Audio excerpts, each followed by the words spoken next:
संसद में एसआईआर पर बवाल चल ही रहा था कि मोदी सरकार ने एक नया धमाका कर दिया। इधर संसद सत्र चल रहा था, उधर ये खबर आ गई कि देश में जो भी मोबाइल बनेगा उसमें सरकारी ऐप संचार साथी पहले से ही इंस्टॉल होगी। इस खबर को लेकर हंगामा मच गया। ये आरोप लगने लगे कि ये तो सीधे सीधे जासूसी का नया तरीका है। सोशल मीडिया पर लोग ये कहने लगे कि संचार साथी आपके फोन में रहेगा, आपके मैसेज, कॉल, फोटो सबका हिसाब रखेगा, सारी जानकारी सरकार के पास जाएगी। ये कहा जाने लगा कि मोदी सरकार जब पेगासॉस के जासूसी नहीं करवा पाई तो फिर विपक्षी नेताओं की जासूसी का नया तरीका निकाला है। It is snooping app, so you know what it is then. But you said snooping app, so it is a snooping app. I mean, clearly, it's ridiculous. Now, where else do they want to, I mean, citizens have their right to privacy. Even all of you must be having a right to privacy to send your own messages to family, friends, without the government looking at everything. It's not just one thing. It's not just snooping on the telephones. It's overall. They are turning this country into a dictatorship. जब संचार साथी app को लेकर बवाल मचा, विपक्ष ने तगड़े तरीके से घेर लिया तो सरकार बैकफुट पर आ गई।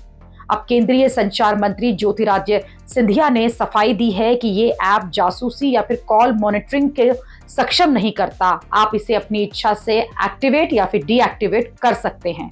अगर आप संचार साथी नहीं चाहते तो आप इसे डिलीट कर सकते हैं, ये ऑप्शनल है। इसके आधार पर ना कोई स्नूपिंग है, ना कोई कॉल मॉनिटरिंग है।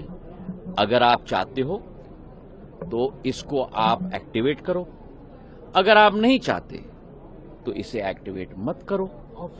सुनिए ना, अगर आप इसको अपने फोन पे रखना चाहते हो तो रखो, अगर आप इसको डिलीट करना चाहते हो तो डिलीट करो।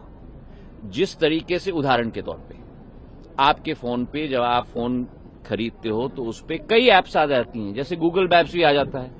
अब आपको गूगल मैप इस्तेमाल नहीं करना है तो आप डिलीट कर लो।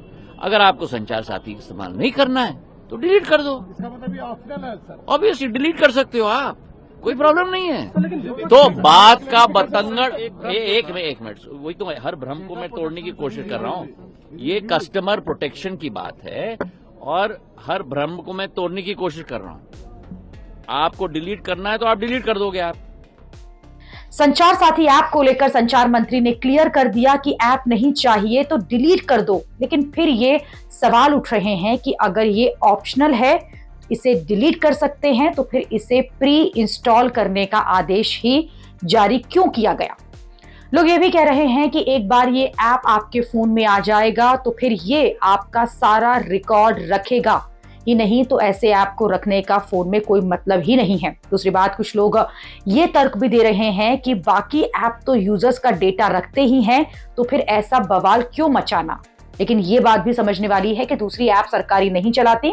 संचार ऐप जो है एक सरकारी ऐप है जिसके जरिए राजनीतिक जासूसी का भी खतरा बढ़ सकता है। जिस दिन संसद का सत्र शुरू हुआ उसी दिन डिपार्टमेंट ऑफ कम्युनिकेशन ने स्मार्टफोन बनाने वाली कंपनियों को ये आदेश जारी कर दिया कि मार्च 2026 से जो भी मोबाइल फोन बनेंगे उसमें संचार साथी ऐप जो है वो जरूर हो। ये तर्क दिया गया कि इस ऐप के जरिए IMEI नंबर की विश्वसनीयता जो है वो चेक हो जाएगी। लोग नॉन जेन्युइन हैंडसेट खरीदने से बचेंगे। साल 2023 में संचार साथी पोर्टल शुरू हुआ था। इसे लोग स्कैम कॉल की रिपोर्ट कर सकते हैं, उनके नाम पर कितने सिम चल रहे हैं ये देख सकते हैं और रिमोटली फोन को बंद भी कर सकते हैं अगर उनका फोन चोरी हो जाए तो। ये कहा गया कि कई बार ब्लॉक्ड IMEI वाले मोबाइल सेट खरीद लेते हैं और फिर फंस जाते हैं। संचार साथी ऐप के जरिए ऐसी धोखाधड़ी रुकेगी। ये भी कहा गया कि ये ऐप यूजर का डेटा कलेक्ट नहीं करती।